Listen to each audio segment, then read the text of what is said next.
নমস্কাৰ মই ইয়াৰ আগৰ ভিডিঅ'টোত আপোনালোকৰ লগত হাইপোথাইৰয়ডিজম মানে কি আৰু লগতে ইয়াৰ লক্ষণ আৰু কাৰণবিলাকৰ বিষয়ে আলোচনা কৰিছিলোঁ আৰু আজি মই আপোনালোকৰ এই ভিডিঅ'টোত হাইপোথাইৰয়ডিজম হ'লে কি খাব লাগে বা কি খাব নালাগে লগতে কি কৰিলে আমি হাইপোথাইৰয়ডিজমটো কন্ট্ৰল কৰি ৰাখিব পাৰোঁ তাৰ বিষয়ে এই ভিডিঅ'টোত আলোচনা কৰিম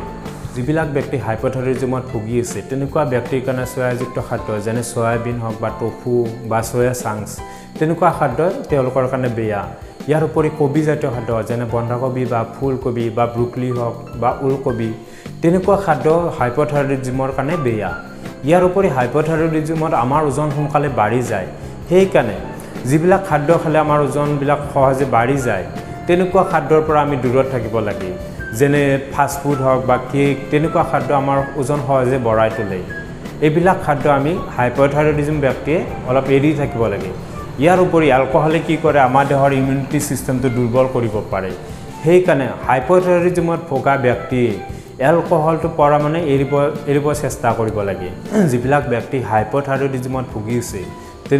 তেনেকুৱা ব্যক্তিৰ খাদ্য তালিকাখন এনেকুৱা হ'ব লাগে য'ৰ পৰা আমি সহজে ইমিউনিটি ষ্ট্ৰং কৰিব পাৰোঁ বা আমাৰ দেহটো সবল কৰি ৰাখিব পাৰোঁ বা তেনেকুৱা খাদ্যবিলাক খাদ্য তালিকাত অন্তৰ্ভুক্ত কৰিব লাগে এনেকুৱা খাদ্যৰ ভিতৰত গাখীৰ আছে বা মাছ সাগৰীয় মাছ আছে সাগৰীয় মাছ বা মাছত আমাৰ ওমেগা 3 ফেটি এচিডটো বহুত পৰিমাণে পোৱা যায় যিয়ে আমাৰ দেহৰ ইমিউনিটি সিস্টেমটো ষ্ট্ৰং কৰিব পাৰে ইয়াৰ উপৰি কণী পোৱা যায় কণীটো আমাৰ ওমেগা 3 ফেটি এচিড পোৱা যায় বা প্ৰটিন পোৱা যায় মাংস খাব পাৰোঁ ওটছ হওক বা ফ্লেক্সিড বা মাছৰুম এনেকুৱা ফ্লেক্সিড বা মাছৰুমত আমাৰ জিংকটো পোৱা যায় জিংক আমাৰ দেহৰ কাৰণে অতি উপকাৰী ই আমাৰ কোষ বৃদ্ধি কৰাটো সহায় কৰে গতিকে এনেকুৱা বহুত খাদ্য আমি যিবিলাক ব্যক্তিৰ হাইপোথাইৰয়ডিজম আছে তেনেকুৱা ব্যক্তি এনেকুৱা খাদ্য খাব পাৰে যিবিলাক ব্যক্তি এই হাইপোথাইৰয়ডিজমত ভুগি আছে তেনেকুৱা ব্যক্তিৰ ওজন বঢ়াৰ সম্ভাৱনা বাঢ়ি যায় সেইকাৰণে আপোনালোকে ৰেগুলাৰ খোজ কাঢ়কচোন আধা ঘণ্টাই হওক বা 20 মিনিটেই হওক অলপমান বেগাই খোজ কাঢ়ক বা অলপমান দৌৰিব চাওক তেনেকুৱা কৰক এক্সাৰচাইজবিলাক কৰক যাতে আপোনালোকৰ ওজনটো নিয়ন্ত্ৰণত থাকে ইয়াৰ উপৰি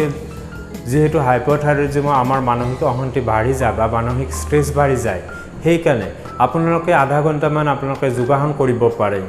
ইয়াৰ উপৰি যদিহে আপোনালোকৰ থাইৰয়ডটো আপোনাৰ কণ্ট্ৰলত অহা নাই তেতিয়াহ'লে সোনকালে ডক্টৰৰ পৰামৰ্শ ল'ব লাগে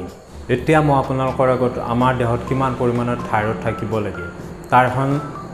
লিষ্ট দিছোঁ আপোনালোকে স্ক্ৰীনশ্বট মাৰি ল'ব পাৰে নেক্সট ভিডিঅ'টোত আপোনালোকৰ আগত হাইপাৰথাইৰয়ডিজমৰ বিষয়ে আলোচনা কৰিম ইয়াত আমি কেনেকুৱা অসুবিধা পাব পাৰোঁ বা লক্ষণ কি হ'ব পাৰে তেনেকুৱা কথাবিলাক নেক্সট ভিডিঅ'টোত আপোনালোকৰ আগত শ্বেয়াৰ কৰিম